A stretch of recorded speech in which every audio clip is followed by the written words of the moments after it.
ডিম আর দুধ দিয়ে মাত্র 15 মিনিটেই বানিয়ে নিতে পারবেন কলিজা ঠান্ডা করা মজাদার এই ডেজার্টটা। আজ পর্যন্ত যত ডেজার্ট বানিয়েছি তার মধ্যে এটাই হচ্ছে সবচেয়ে সহজ আর অনেক বেশি মজাদার। যে কারো হুট করে ডেজার্ট খেতে মন চাইলেই কম সময়ে এটা বানিয়ে নিতে পারবেন। তো এজন্য প্রথমেই হাঁড়িতে নিয়ে নিচ্ছি 3 কাপ পরিমাণ তরল দুধ। দুধটুকু দেওয়ার পর চুলার আঁচ মাঝারিতে রেখে জাল করতে হবে ফুটে ওঠা পর্যন্ত। দেখতেই পাচ্ছেন দুধ ফুটে বলক চলে এসেছে। এ পর্যায়ে চুলা থেকে হাঁড়িটা নামিয়ে নিব। তারপর অন্য একটা প্যানের মধ্যে দিয়ে দিলাম 1/3 কাপ চিনি। চিনিটুকু দেওয়ার পর চুলার আঁচ মাঝারিতে রেখে অপেক্ষা করব চিনি কিছুটা গলে যাওয়া পর্যন্ত। এই সময়ের মধ্যে নাড়াচাড়া করার কোনোই প্রয়োজন নেই। যখন এইভাবে চিনি গলতে শুরু করেছে তখন চুলার আঁচ কমিয়ে দিয়ে ঘন ঘন নেড়ে চিনিটুকু ক্যারামেল করে নিয়েছি। খেয়াল রাখবেন ক্যারামেলটুকু যাতে পুড়ে না যায়, কারণ পুড়ে গেলে ডেজার্টটা খেতে তিতা লাগবে। যখন খুব সুন্দর হালকা লালচে কালার চলে এসেছে তখন আমি এটা চুলা থেকে নামিয়ে একটু আগে গরম করা সেই দুধের মধ্যে দিয়ে দিব। ক্যারামেল দুধের মধ্যে দেওয়ার পর এইভাবে জমে যাবে, তবে কিছুক্ষণ জাল করলেই দুধের সাথে ভালোভাবে মিশে যাবে। 1/3 কাপ চিনির এই ক্যারামেলে দুধটুকু খুব বেশি মিষ্টি হবে না, তাই আমি এতে আমার স্বাদ অনুযায়ী আরো 1/3 কাপ চিনি দিয়ে দিচ্ছি। তবে চিনির পরিমাণ আপনাদের স্বাদ অনুযায়ী বাড়িয়ে বা কমিয়েও দিতে পারেন। চিনিটুকু দেওয়ার পর চুলার আঁচ মাঝারিতে রেখে 4 থেকে 5 মিনিট জাল করে নিয়েছি। আজকের এই ডেজার্টটা বানাতে দুধটুকু জাল দিয়ে ঘন করার কোনোই প্রয়োজন নেই। দুধের সাথে চিনি গলে চিনি থেকে পানি উঠে দুধটা একটু পাতলা হয়ে যায়, সেজন্য কয়েক মিনিট জাল দিয়েছি, এতে করে খেতে ভালো লাগবে। এখন চুলা থেকে নামিয়ে এই দুধটুকু রেখে দিব এটা কুসুম গরম হওয়া পর্যন্ত। এই ফাঁকে আমি বাটিতে নিয়ে নিচ্ছি 4টা ডিম। এবার ভালোভাবে এই সবগুলো ডিম ফেটিয়ে নিতে হবে।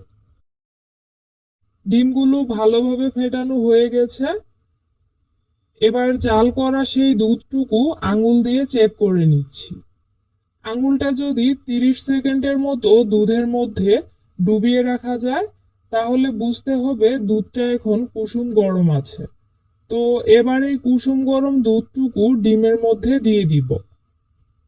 একেবারে ফুটন্ত দুধ ডিমের মধ্যে দেওয়া যাবে না, তাহলে ডিমটা জমে যাবে। এই ডেজার্টের মধ্যে ডিমের যাতে বাজে কোনো গন্ধ না আসে সেজন্য আমি এতে 1/4 চা চামচ দিয়ে দিচ্ছি এলাচের গুঁড়া, সেই সাথে 1 চিমটি পরিমাণ লবণ।